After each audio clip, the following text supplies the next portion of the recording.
En écriture, son nom a longtemps été associé à la littérature érotique. Mais lorsqu'elle a rencontré Dieu, une rencontre radicale, forcément, son écriture a changé. Ses thèmes d'écriture ont évolué aussi. Elle a sans doute perdu des lecteurs, elle en a sans doute gagné beaucoup également.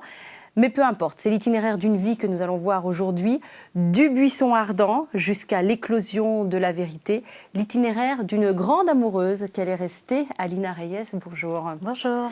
C'est vrai que quand on dit que chez vous, il y a un avant et un après, en littérature, il y a quand même un fil conducteur qui ne bouge pas. C'est « je suis une grande amoureuse », vous êtes une grande amoureuse, à l'image d'ailleurs de Marie-Madeleine, qui est le personnage principal de votre dernier roman, Souviens-toi de vivre, aux presses de la Renaissance. On va reparler d'ici quelques minutes de Marie-Madeleine, mais parlons de vous d'abord comme amoureuse. C'est vrai qu'elle est toujours là, cette amoureuse? Oui, bien sûr. Je crois que j'ai appris à aimer Dieu en aimant d'abord les hommes, les êtres humains en général, les hommes, les enfants. Je suis évidemment une femme avec des enfants, avec des amours. Et j'ai appris l'amour comme ça, en le vivant, tout simplement. Et je pense que c'est un chemin normal. Si on ne s'arrête pas en chemin, on va à Dieu forcément. Je pense qu'on en vient aussi de toute façon, mais Dieu était là, comme il est toujours là, mais de façon plus ou moins consciente. Pour vous, c'est un retour. Cette rencontre avec Dieu, c'était en 2004. C'était un retour. Vous saviez que vous alliez y aller? Oui, c'est-à-dire c'est un long cheminement, mais qui est resté longtemps souterrain, disons, parce que je n'avais pas eu d'éducation religieuse et il y avait un certain... C'est le moins qu'on puisse dire, même. Oui, non, c'était même tout le contraire. Donc, il y avait un tabou, en fait, sur cette question, et sur la foi et sur Dieu. Donc, moi, j'étais, depuis l'enfance... appelée en quelque sorte, je sentais un appel. L'un des premiers textes que j'ai écrits s'appelait L'Appel. Mais ça restait souterrain, je ne pouvais pas vraiment le reconnaître. Mais bon, le chemin, vous savez, c'est comme une source. Je suis une montagnarde, et voilà, les sources naviguent longtemps sous la pierre avant de surgir en pleine lumière. Et là, effectivement, petit à petit, je sentais que l'eau voulait vraiment sortir, et puis elle a jailli vraiment de façon très, très forte. Et là, bon, tout était bien évident. Mon rapport avec Dieu était cette fois-ci très, très clair, très évident. Très évident. On va reparler de la manière dont c'est arrivé dans votre vie. On va reparler aussi, vous nous avez dit, je suis montagnarde, c'est pas un hasard, parce que vous n'habitez pas très loin de Lourdes, juste le lieu peut-être le plus spirituel de la Terre. En tout cas, c'est un des plus gros pèlerinages qui soit, et on sait tous ce que Lourdes signifie dans la religion catholique. Mais je voudrais d'abord qu'on revienne à la petite fille dont vous étiez en train de nous parler quand vous étiez justement petite. Vous êtes née dans une famille très athée, très communiste. Est-ce que vous pouvez nous raconter juste un peu quel genre de petite fille vous étiez, justement? Il y avait deux aspects, je pense, dans ma personnalité. Il y avait d'une part la petite fille un peu garçon manqué, parce que je grandissais avec mes frères, on est très proches en âge, et puis on était au bord de l'océan, dans la nature et de la forêt, et donc tout le temps à courir dehors, et comme ça un petit peu sauvageon. Et puis j'avais aussi un caractère un peu plus contemplatif qui était intérieur. Là. Une intériorité déjà présente. Et j'aimais passer beaucoup de temps dans le silence, comme ça, à écouter le silence, en fait. Et c'est comme ça qu'on rencontre Dieu, bien sûr. D'ailleurs, les ordres contemplatifs ont toute votre admiration. Et vous aimez vous y retrouver. Oui. Une des premières choses que j'ai faites en voulant me rapprocher de l'Église, c'est même la première chose que j'ai faite. J'ai fait une retraite au Carmel.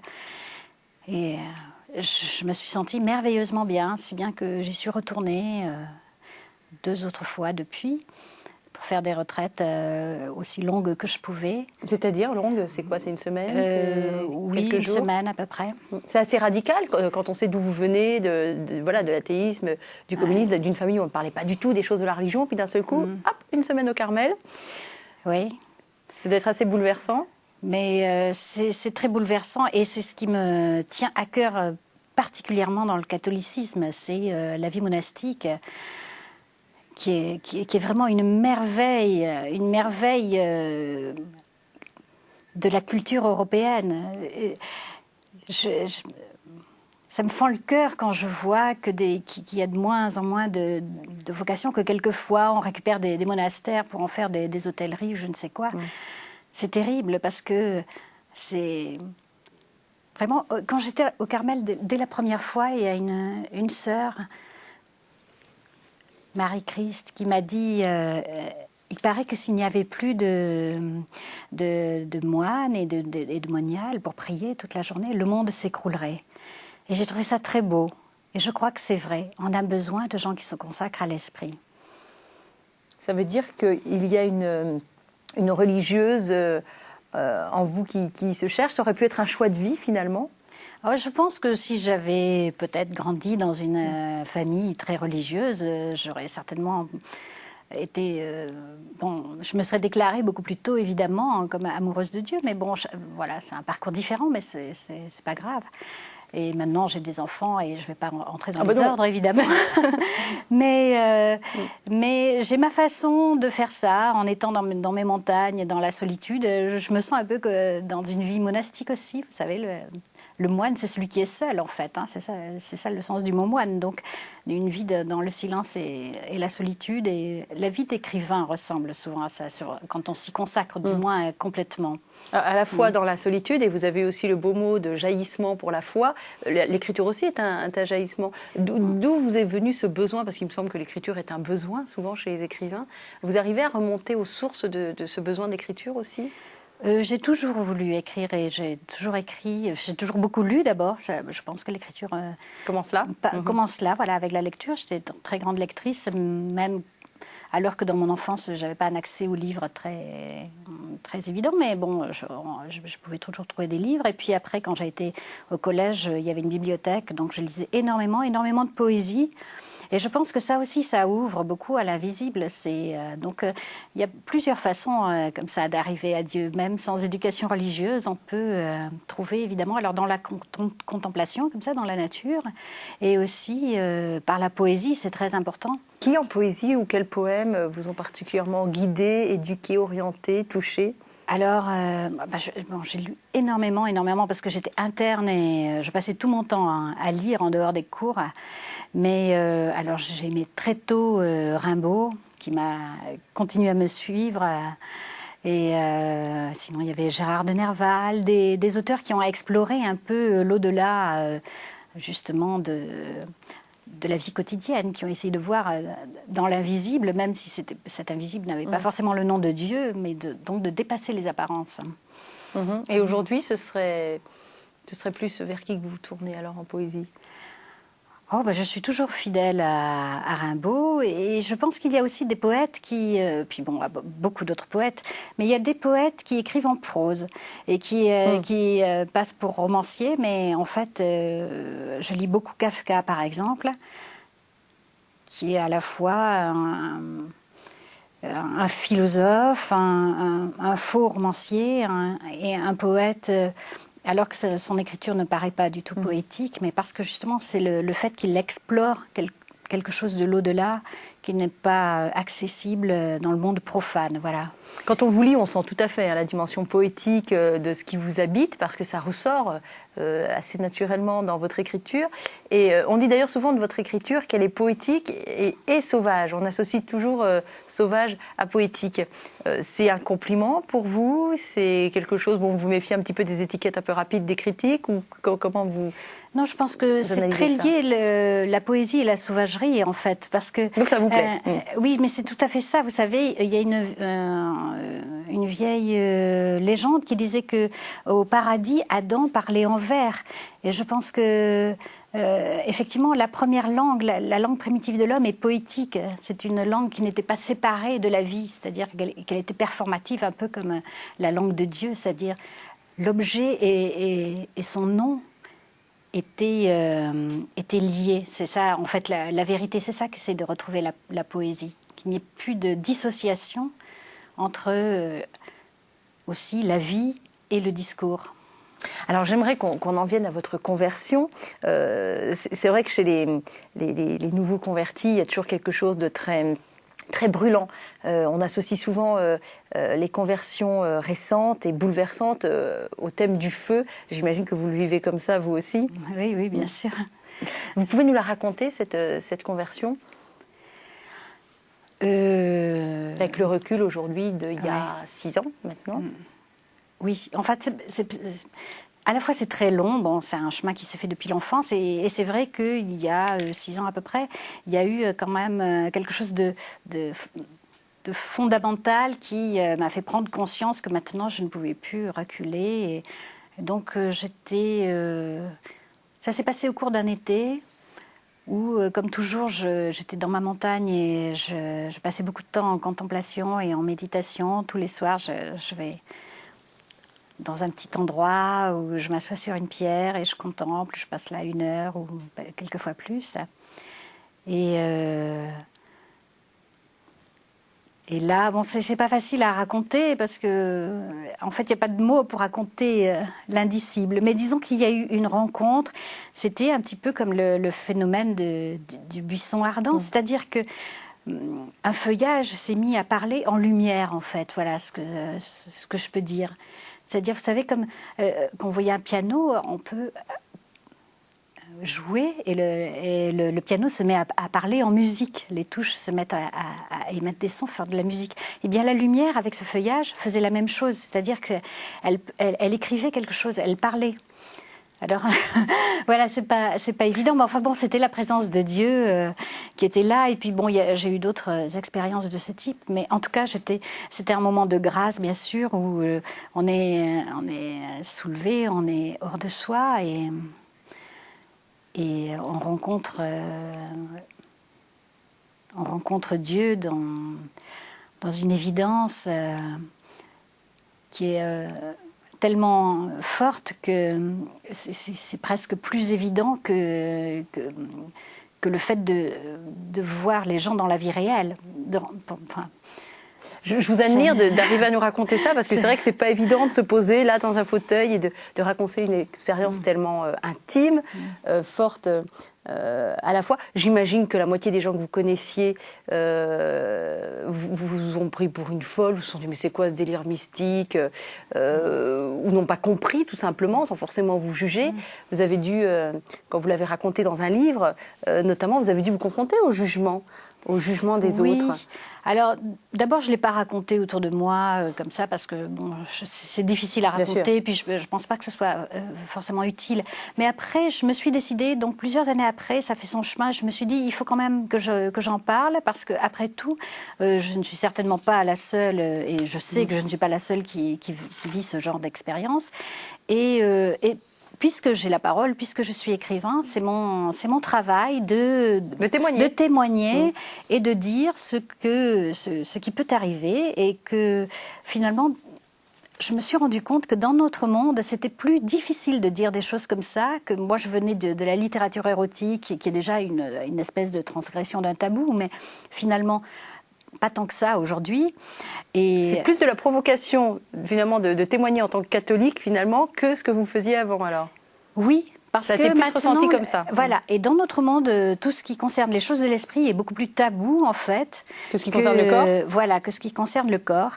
Et il y a une espèce de... je pense qu'il faut franchir une barrière pour arriver à dire ça, et qu'on est beaucoup plus exposé, effectivement, à l'incompréhension, voire au rejet, en parlant de choses qui sont pourtant tellement humaines. Vous voyez que dans toutes les sociétés premières de l'homme, c'était tout à fait normal, c'est tout à fait bien compris que l'homme ait un rapport avec l'invisible. C'est complètement humain. Vous voyez, même quand on visite les grottes préhistoriques, j'aime beaucoup ça, comprendre pourquoi les gens venaient là et peindre. Et évidemment, ils venaient essayer de traverser l'invisible. Hein. C'est toujours dans la grotte, comme à Lourdes, il y a aussi ça. On vient poser les mains sur la grotte. Eh bien, les hommes, les premiers hommes, dès que l'humanité est devenue humanité, ils ont su que ça, c'était la composante humaine essentielle, de pouvoir communiquer avec Dieu, avec l'invisible, enfin quel que soit le nom qu'on lui donne. Et vous arrivez Et aujourd'hui, on le sait plus, c'est dramatique. Et vous arrivez à répondre à l'agressivité, parce que je pense qu'il y a des gens chez qui ça a provoqué de l'agressivité, on peut dire ce retournement radical. Vous leur répondez quoi à ces gens-là? Des lecteurs que vous pouvez rencontrer lorsque vous faites des lectures, des dédicaces, des rencontres littéraires? Vous arrivez à leur répondre? Eh bien, c'est assez intéressant parce que, par exemple, j'ai fait une rencontre où j'ai lu des psaumes, donc des prières en fait que j'ai écrites, et j'ai fait ça dans un théâtre parce que j'ai fait souvent des rencontres avec des catholiques, des chrétiens, des croyants. Donc bon, là ça va, on arrive à se comprendre. Mais là, une fois dans un théâtre tout à fait profane avec un public jeune, c'était au cours d'un festival, donc pas du tout préparé à ça en tout cas. Pas du tout préparé à ça et très athée. Il y avait un seul croyant dans toute la salle. Eh bien, après la lecture, on a engagé une conversation entre la salle et moi-même, et ça ne pouvait pas finir. Les gens, évidemment, me demandaient, enfin, quelquefois même un peu agressivement, ils étaient agacés par le fait que je puisse parler de Dieu, alors qu'avant, non. Vous savez, ça les touche profondément aussi, les athées. Hein. Ça touche quelque chose en eux de très profond. Mais en même temps, je voyais bien qu'on ne pouvait pas finir de parler parce qu'ils étaient quand même très intéressés par la question.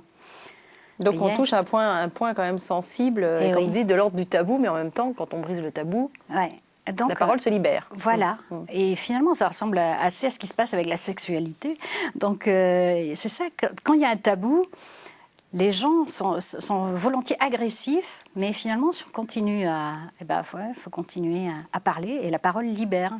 Alors j'imagine que c'était au moment où vous aviez sorti ce livre sur les psaumes dont vous parlez, psaumes du temps présent. Ouais. Pourquoi le récit de votre conversion, pourquoi vous l'avez intitulé « Lumière dans le temps » ? Pourquoi ce titre ? Lumière, parce que la lumière est première. Et puis on a compris que c'était comme ça que c'était manifesté pour vous Dieu. Voilà, oui. Et dans le temps, eh bien parce que je pensais à une traversée du temps. La lumière traverse le temps. Et puis il y a un rapport. Je crois que la lumière, c'est ça, la lumière de Dieu nous illumine parce qu'elle va très vite même. On peut le comparer à ce qui se passe dans le domaine physique. La lumière va plus vite que le son. Hein, quand on voyait un orage, on perçoit l'éclair bien avant le bruit de l'orage, du tonnerre. Oui. Eh bien, je pense que c'est pareil. La lumière de Dieu nous touche directement parce qu'elle va très vite, elle traverse le temps beaucoup plus vite. Et puis nous avons après la mise en son qui est notre parole, qui est un peu l'interprétation de la lumière qu'on a reçue. Et là, c'est plus poussif, c'est plus long, c'est plus humain. Donc il faut le temps, mais grâce à notre parole, voilà, il y a donc le temps de la parole et le temps de la lumière peuvent comme ça s'épouser et nous aider dans le chemin. Alors, dans votre dernier roman, Souviens-toi de vivre, il faut d'ailleurs attendre quasiment la dernière page pour retrouver le titre. On se dit, mais où c'est Souviens-toi de vivre dans le livre? Il faut arriver à la fin pour le comprendre. Donc, aux presses de la Renaissance, on a Marie-Madeleine, on a Jésus qui revient, on va dire, on est à cheval entre il y a 2000 ans et le 21e siècle, avec des retours constants en arrière aux références à l'histoire, vraiment vécue par Jésus, l'apôtre Jean, Pierre, Marie-Madeleine, et puis un Jésus qui serait revenu aujourd'hui avec ces mêmes personnes, et qui vont faire une sorte de road movie, c'est pas exactement ça, parce qu'ils sont à pied depuis Paris jusqu'à Lourdes. En tout cas, un itinéraire initiatique. La figure phare, bien sûr, c'est Jésus, mais c'est à côté de lui Marie-Madeleine, la grande amoureuse. J'imagine qu'il y a des ponts évidents entre vous et elle, et que c'est pas par hasard que vous l'avez choisi, cette Marie-Madeleine. Donc les initiales, c'est M, Marie-Madeleine, et Jean l'appelle M du verbe aimer. Voilà, M. Voilà, très joli, ça, comme trouvaille. Jeu de mots, voilà, M, parce que elle est celle qui aime, bien sûr. Non, c'est pas par hasard. Et en même temps, j'étais un peu poussée, je dois dire, par les croyants que j'ai rencontrés qui m'identifiaient volontiers à Marie-Madeleine. À cause de la littérature érotique voilà. avant. Alors au début, ça m'agaçait un petit peu.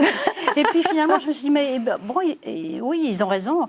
Et puis après tout, Marie-Madeleine, je veux dire, ça peut être n'importe qui d'entre nous. C'est la personne humaine qui va vers Jésus et qui va... Et qui essaie de le suivre et qui est à la fois pécheresse et à la fois de la terre et à la fois du ciel. Donc voilà, c'était plus facile pour moi de partir d'elle comme narratrice, parce que c'est une personne bien humaine, voilà, je pouvais dire je à sa place, hein, et puis de faire que, effectivement, elle suit le Christ qui est là, mais qui est là à sa façon divine, donc pas la même présence, évidemment. Oui, avec des réactions qui ne sont jamais celles qu'on attend, des paroles qui ne sont pas non plus celles qu'on attend, sauf que quand on a lu les évangiles, qu'on connaît la foi catholique, on est déjà peut-être un peu plus au courant. C'était quoi l'idée au départ? C'était de... je vais dire une chose énorme, hein, de réactualiser un peu le message que Jésus a transmis aujourd'hui, même s'il n'a pas besoin d'être réactualisé parce que c'est une actualité brûlante toujours depuis 2000 ans. Mais c'était quoi l'idée de ramener cette histoire au XXIe siècle? Eh bien, au départ, je voulais simplement écrire un livre qui se passe à l'époque avec Marie-Madeleine et Jésus. Puis très vite, ça s'est imposé à moi de l'écrire dans le monde d'aujourd'hui contemporain. L'idée, c'est simplement qu'il est là, tout simplement. Qu'il est là aujourd'hui, il n'y a pas besoin de le replacer dans son contexte historique. L'histoire est toujours là et il est toujours là dans l'histoire. Donc voilà, je pense que elle est là, cette Marie-Madeleine, elle-même, dans un monde en crise, qui est le monde que nous vivons, même un peu après, puisqu'il y a vraiment un monde là en décomposition, peut-être encore un peu plus avancé qu'aujourd'hui. Et que vont faire ces gens? Ils vont trouver la figure de Jésus sans vraiment bien l'identifier d'ailleurs au départ, mais quand même, mus par une espèce d'instinct ou d'appel, ils le suivent. Ils ont la possibilité de partir en camion au départ parce qu'ils sont peu nombreux. Il y a les 12, il y a Marie-Madeleine, il y a quelques apôtres. Sauf qu'au fur et à mesure, voilà, et d'autres gens vont les rejoindre.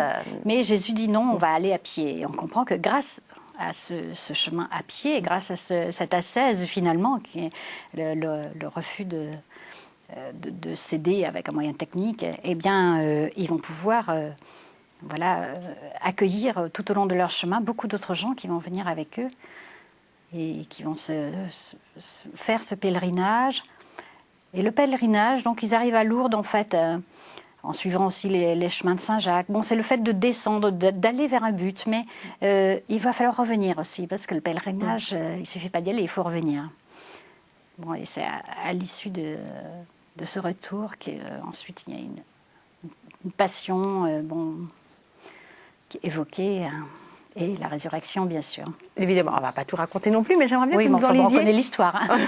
On connaît l'histoire, mais c'est vrai que revisiter par vous, ça donne encore autre chose, même si les fondamentaux sont parfaitement respectés. Je voudrais un petit bout de lecture peut-être, pour qu'on se rende compte, alors autant que ce soit vous qui nous fassiez ce petit bout de lecture. J'aime bien quand les écrivains lisent leur ouvrage. Avec plaisir. Si c'est vraiment facile pour vous, mais... Alors, voilà, c'est un dialogue entre Jésus et Marie. Où étais-je, Marie? Dans mon cœur, mon aimé, dans le ciel d'où tu me faisais signe avec tes anges, sur le chemin, à chaque pas, devant nous, dans les forêts où tu me parlais avec tes oiseaux, tes animaux, ta nature sauvage, dans les villes, parmi les hommes, sur leurs visages, dans toute ta création. Partout où je t'adorais, tu étais. Oui, Marie, c'est là que j'étais. Là où tu m'épousais, aux noces du ciel et de la terre. Arrive-t-il vraiment le royaume? Es-tu vraiment revenu parmi nous? Oui, je suis là, pour qui me voit et donc change en moi de substance et devient vie éternelle de Dieu. Qui te voit, Seigneur? Toi, Marie? Et qui encore? Mon temps est comme une main ouverte. Chaque doigt est de la même main, mais en chacun mon temps se diffuse en son temps.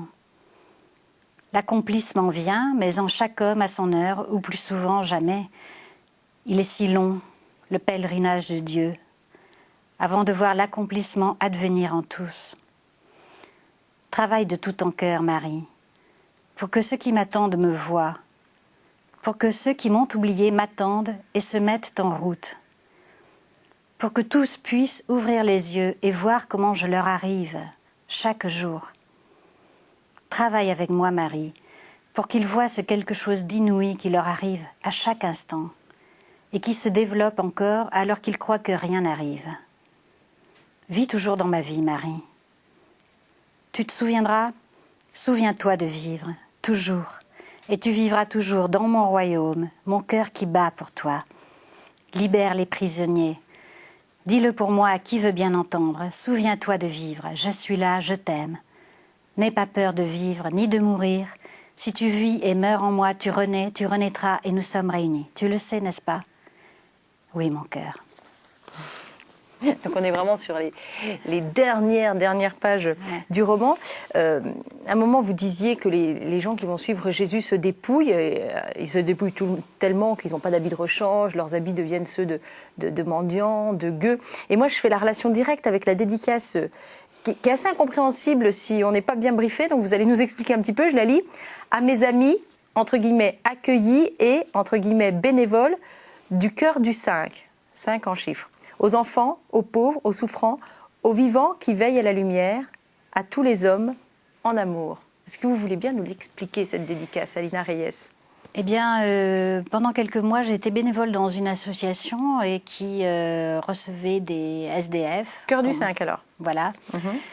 Et ce fut une expérience merveilleuse qui m'a énormément marquée. Je crois que j'avais envie de faire ça depuis longtemps, tout en ayant un peu peur, parce que c'est vrai qu'on a un peu peur de ces gens, même s'il arrive qu'on échange quelques mots dans la rue. Et qu'est-ce qui vous a fait passer à l'acte? On a peur, je crois, de ce qui est en nous, de ces gens, en fait. Et donc, finalement, j'ai eu envie de le faire. Donc, je suis allée voir le curé de ma paroisse et il m'a indiqué cette association et j'y suis allée. Et ce fut un très grand moment. Je pense vraiment tous les jours à eux. Tous les jours depuis que je suis partie. Bon, je suis repartie vivre dans ma montagne, donc voilà, je ne vais plus à l'association. Mais ce sont des gens... Vous savez, Jésus a dit « Vous aurez toujours des pauvres ». Eh bien, c'est une richesse d'avoir des pauvres, effectivement. Parce que ces gens-là, ils nous montrent ce que nous sommes et que nous ne voyons plus dans ce monde. Parce que dans ce monde, tout le monde joue un jeu, tout le monde a un rôle social, tout le monde a un visage pour la société. Et en fait, une façade, la meilleure possible. Et en fait, on vit dans un monde de misère. Et la misère, elle est en nous. L'homme est misérable parce qu'on manque d'esprit. Et de toute façon, l'homme est misérable. Alors eux, ils l'assument, cette misère. Ils la portent sur eux et ils n'essaient pas d'avoir l'air d'autre chose que ce qu'ils sont. Et du coup, c'est un grand trésor parce qu'ils sont dans leur vérité nue. Et on peut être... voilà, je suis entrée dans ce lieu. D'abord... on m'avait dit, voilà, vous pourrez servir le petit déjeuner au SDF. Et en fait, ça ne s'est pas du tout passé comme ça. Je suis arrivée et en fait, ils étaient chez eux. C'était un peu aussi la grâce de ce lieu, mais j'en ai vu d'autres depuis. Et je pense que c'est souvent comme ça. Ces associations sont merveilleuses aussi. C'est pour ça que j'aime aussi beaucoup les bénévoles, le travail qu'ils font, qui est beau. Donc, ces gens qui sont dans la rue toute la journée, là, ils ont un lieu où ils peuvent être quelques heures par semaine ou quelques jours par semaine, qui est un peu chez eux. Donc, je suis entrée et c'est eux qui m'ont accueillie.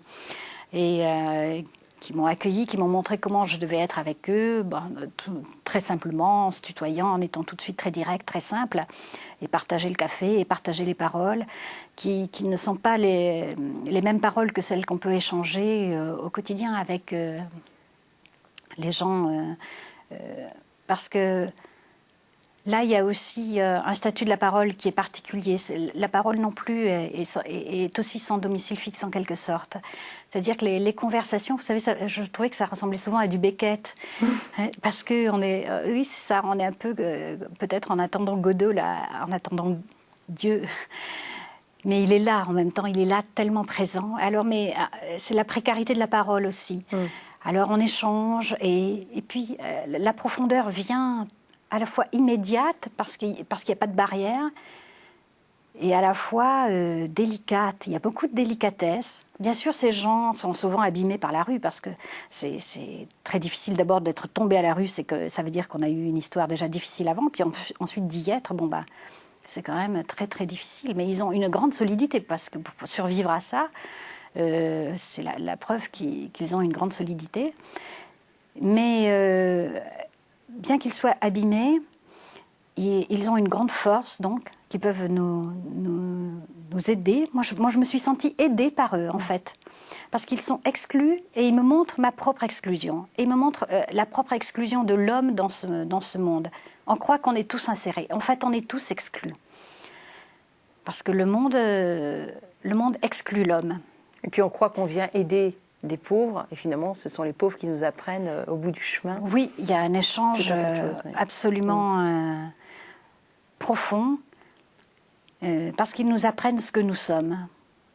Et je crois qu'ils sont heureux de le faire, comme nous on est heureux aussi de partager ce qu'on est. C'est un bel hommage que vous leur rendez, de leur dire qu'ils sont toujours là, toujours présents. Oui, et ça, je pense que c'est un trésor. C'est vraiment un trésor.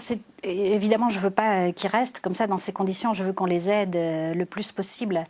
Bien souvent, vraiment, les politiques ne sont pas assez mobilisés là-dessus. Évidemment, ce ne sont pas des électeurs très importants. Et c'est douloureux quand on se promène dans nos villes et de voir tant de gens qui sont à la rue, qui sont dans la misère. Mais puisqu'ils sont là, allons vers eux, parlons-leur et vraiment sachons qu'il y a pas seulement, ils ne sont pas seulement une image de la misère, mais ils sont une image du fait que l'homme, même s'il est réduit à si peu, eh bien, est un trésor, est une... Il y a toujours la grandeur, en tout cas. Est précieux, et d'une grande... voilà, et d'un prix très précieux.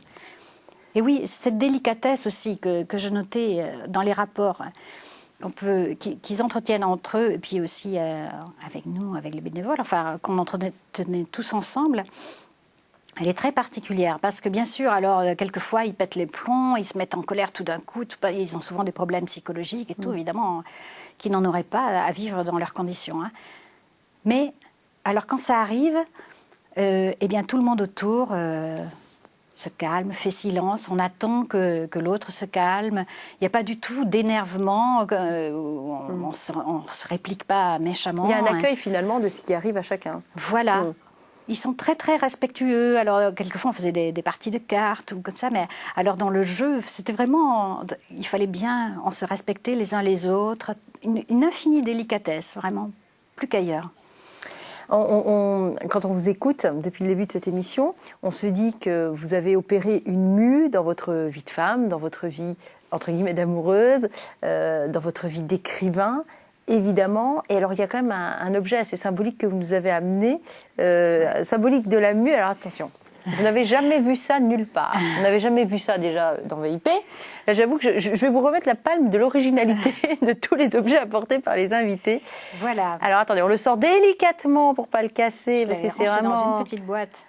C'est en fait. C'est transparent, c'est voilà. tout enroulé. Je l'ai enroulé. C'est vous qui l'avez enroulé sur soi ? Oui. J'ose même pas le prendre, de j'ose le pas casser. trop la dérouler parce que c'est fragile. C'est une mue de serpent, de vipère en fait, qui est entière. Et elle a une histoire. Je l'ai trouvée dans la basilique à Éphèse, la basilique de Marie, qui a vu le concile d'Éphèse en 431, qui a vu la reconnaissance de Marie comme Théotokos, mère de Dieu, et puis aussi de l'unité du Christ, à la fois homme et Dieu. Donc c'était un concile très important. Alors, j'arrive là pour visiter comme n'importe quel touriste et voilà, je trouve cette mue de serpent, évidemment, qui symbolise à la fois Marie qui écrase le serpent et aussi... Pour moi, j'aime bien me rappeler que ça symbolise aussi le vieil homme. Sans cesse que je dois quitter comme tout être humain, sans cesse je dois laisser derrière moi le vieil homme, comme le serpent laisse sa mue. Puisque le serpent, c'est pas seulement le symbole du menteur, c'est aussi le symbole d'un animal qui grandit toute sa vie. Il continue à grandir, donc il continue son chemin toute sa vie.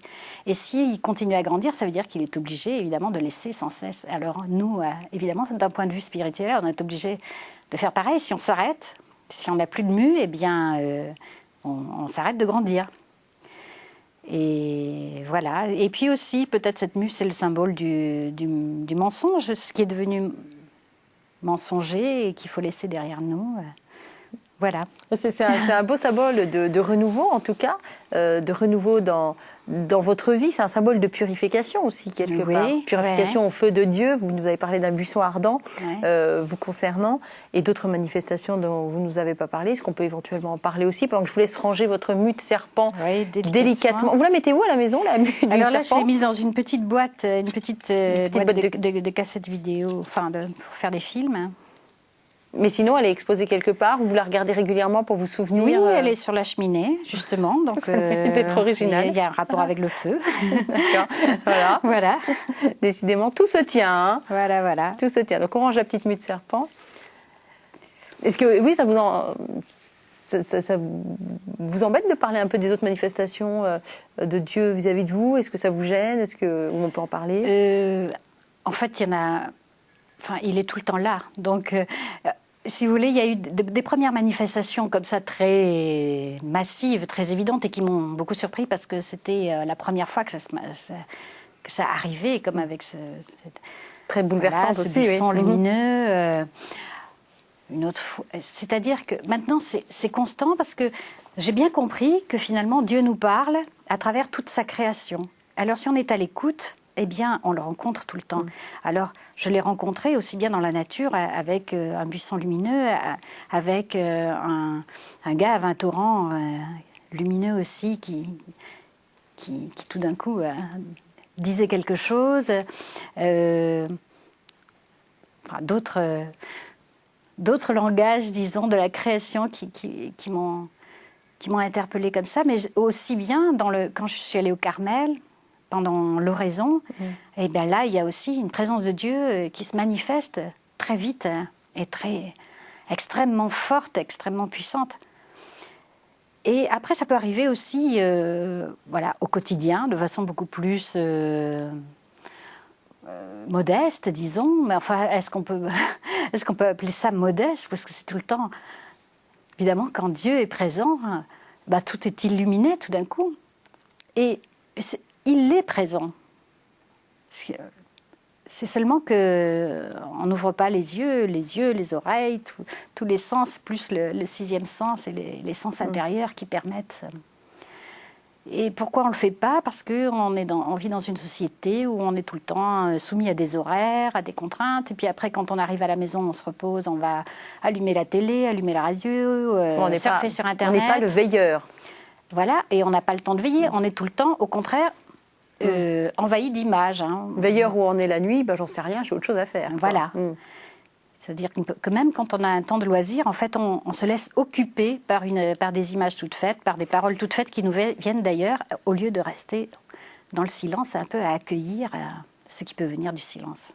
Alors, il y a un mot qui est revenu plusieurs fois dans votre bouche, qui est le mot vérité. On sent que c'est pas le petit mot, hein, à la base, quand même, le mot vérité, mais qu'il a une valeur particulière. Pour vous, ça veut dire que la vérité, c'est une découverte que vous avez faite en même temps que votre conversion, et que tout ce cheminement, ou c'est déjà un appel que vous aviez depuis longtemps, l'appel à la vérité? Ah oui, la vérité, c'est fondamental depuis mon enfance. Donc, je pense que c'est aussi comme ça que je suis arrivée à Dieu, parce que je me souviens, très petite déjà, je me disais, j'avais écrit dans un cahier, je l'ai encore, je veux mourir les yeux ouverts. Ça voulait dire, je veux voir la vérité jusqu'au bout. Hein. Et ça, c'est fondamental, parce que si on ne part pas de la vérité, sans vérité, il n'y a pas de vrai amour, il n'y a pas de liberté. Il faut absolument tout le temps voir la vérité. Donc refaire la vérité, ça veut dire effectivement se libérer du vieil homme, parce que toujours les petits mensonges, les petites habitudes viennent encrasser l'être et déposer une écaille sur les yeux, en fait. Donc il faut tout le temps être en éveil et chercher la vérité qui n'est pas quelque chose qu'on peut voir comme ça à la surface des choses. C'est évidemment en profondeur. Donc il faut toujours faire ce chemin dans la profondeur. Vous savez, quand Dieu dit au début de la Genèse que la lumière soit, mais si ce n'était pas une parole de vérité, la lumière n'aurait pas été en même temps. C'est une parole de vérité, donc il dit que la lumière soit et la lumière est. Et on voit que Adam et Ève on nous dit qu'ils ont chuté, non pas parce que ils se seraient moins aimés, quelque chose comme ça, mais parce qu'ils ont écouté la parole du serpent, qui est une parole de mensonge. Ils ont écouté le mensonge, ils se sont détournés de la vérité. Et à partir de là, c'en est fini de l'amour dans les bras de Dieu, en quelque sorte, c'en est fini de l'Éden, voilà, l'homme a chuté. Alors moi, je comprends bien de ce que vous dites, que pour vous, la vérité est la première des valeurs, parce que toutes les autres en découlent, en tout cas en découlent dans leur vérité. Et au quotidien, alors, si on descend un petit peu du concept, quand on revient dans votre vie, dans la mienne, dans la nôtre, ça se traduit comment, cette quête de la vérité ? Eh bien, d'abord, de façon personnelle, parce qu'il ne sert à rien de vouloir faire la vérité pour les autres si on ne la fait pas d'abord pour soi. Ça veut dire, chaque jour, est-ce que ce que je fais est en accord avec ce que je dis, ce que je prétends croire voilà, c'est ça, c'est de mettre en accord le discours et les actes. Et je pense que c'est le plus difficile à faire. C'est déjà un sacré boulot, ça, oui. Voilà, et que bien souvent, c'est le mal des hommes, aussi bien dans les idéologies qu'on a bien vu régner sur le XXe siècle et faire des désastres, que parfois dans les religions qui tournent aux intégrismes, et voilà. Eh bien, ça veut dire qu'il y a une coupure entre le discours et la vie. Alors, tout simplement déjà, nous-mêmes, est-ce que notre vie est conforme à notre espérance, à notre...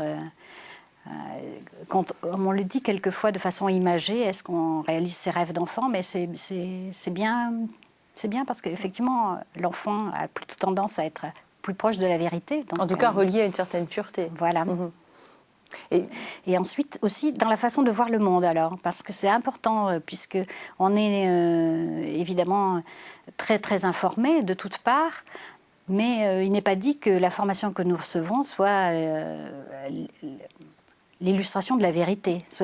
En tout cas, il faut quelquefois la chercher un peu, la vérité, parce que l'information le mensonge s'y mêle beaucoup. Mais l'Église en ce moment est soumise à une rude épreuve de vérité, avec tout le scandale des prêtres pédophiles, et c'est quelque chose qui vous touche particulièrement. Je crois qu'on l'est tous. Oui, bien sûr. Qu'est-ce qui vous interpelle dans ces histoires-là? Oui, ça me rend très, très malheureuse cette histoire, bien sûr, comme tout le monde. Et ce qui me rend triste aussi, c'est que je pense qu'on ne fait pas assez le travail de chercher la cause profonde de ces faits. Comment cela a pu se produire? C'est pas seulement la surface, qu'il y ait eu des faits qui sont très graves d'ailleurs, parce qu'évidemment on a détruit des vies humaines, mais comment ont-ils été possibles? Vous savez, dans une famille, c'est pareil. Quand on découvre par exemple un cas d'inceste dans la famille, c'est pas seulement « ah bah tiens, ça s'est produit, on ne s'en était pas rendu compte ». Mais pourquoi ne s'en est-on pas rendu compte? Comment cela est-il possible que ce soit produit? C'est très important de trouver la cause qui, évidemment, dépasse de beaucoup les faits eux-mêmes. Les faits, c'est un peu comme l'écume à la surface, vous savez. En profondeur, la cause, elle dépasse de beaucoup et elle s'étend en rhizome dans tout un champ, aussi bien dans une institution que dans une société. Vous voyez, c'est comme dans la société quand on voit les extrémismes qui se développent dans les marges. Alors on se dit, bon, c'est marginal. Mais non, c'est marginal, mais la marge... nous dit quelque chose du centre. Et puis elle contamine tout. Vous savez, c'est-à-dire qu'au bout d'un moment, vous vous rendez compte qu'au bout de quelques années, finalement, la société est en crise parce qu'elle a été contaminée souterrainement, de façon invisible, par des idées marginales. Et alors, ça ne veut pas dire que l'Église peut être contaminée maintenant, au contraire, puisqu'elle lutte contre la pédophilie. Je pense que ça va se calmer. Mais peut-être qu'il y aura... d'autres, si on ne guérit pas, si on ne cherche pas la source, il peut y avoir d'autres problèmes. Par exemple, vous savez, il y a des communautés nouvelles qui marchent très bien aujourd'hui. Certaines pourraient peut-être se révéler, si on n'y prend pas garde, causer d'autres problèmes dans l'avenir. Tout ça, c'est quand même des dérives d'un genre sectaire. Vous savez, c'est dans les sectes que se produisent des choses comme ça. Alors, si on ne fait pas attention... vous n'êtes pas en train de remettre en cause toutes les communautés nouvelles, là? Non, mais je dis, il faut faire attention. Restez prudent. Parce que, voilà, l'Église, elle est merveilleuse. Dans mon livre « Souviens-toi de vivre », je fais un hommage amoureux vraiment à l'Église, parce qu'on a besoin d'elle et il faut qu'elle fasse attention à ne pas se laisser... parce que bien sûr, elle est menacée, elle est dans une période difficile. Donc, bien sûr, il y a des gens, comme ça s'est produit avec les légionnaires du Christ, qui sont très habiles, qui vont amener beaucoup de gens. Alors, c'est tentant de les accueillir dont on vient facilement. Découvrir très rapidement que le fondateur avait une double vie, en fait. Oui, il avait une vie, double vie. Et non seulement, et en plus de ça, toute sa congrégation était... très attachée à l'image du fondateur. Oui, et puis c'était devenu un système quand même. Donc ça a touché des milliers d'enfants et de séminaristes qui ont été victimes de ce système. Voilà, c'est ça. Après, ça devient un système. Si on commence à fermer les yeux et à pas analyser en profondeur, il faut faire sans cesse ce travail. L'un des bons avocats de la vérité que nous avons sur Terre s'appelle Benoît XVI. Et Benoît XVI a été aussi le cardinal Ratzinger. Et le cardinal Ratzinger a écrit, ma foi, pas mal de livres. Et l'un de ces livres est sur votre siège. Voilà. Alors j'ai amené ce livre parce que c'est son travail de thèse quand il était jeune étudiant, la théologie de l'histoire de Saint Bonaventure. Il a travaillé sur Saint Augustin et ensuite sur Saint Bonaventure. Et... je tiens particulièrement à ce livre que je trouve très précieux parce qu'il donne une idée je pense, de quelque chose qui est très, très essentiel dans la pensée de Benoît XVI, c'est-à-dire cette pensée de l'eschatologie, c'est-à-dire de l'attente du royaume, mais pas nécessairement dans l'au-delà, mais aussi... ici et maintenant.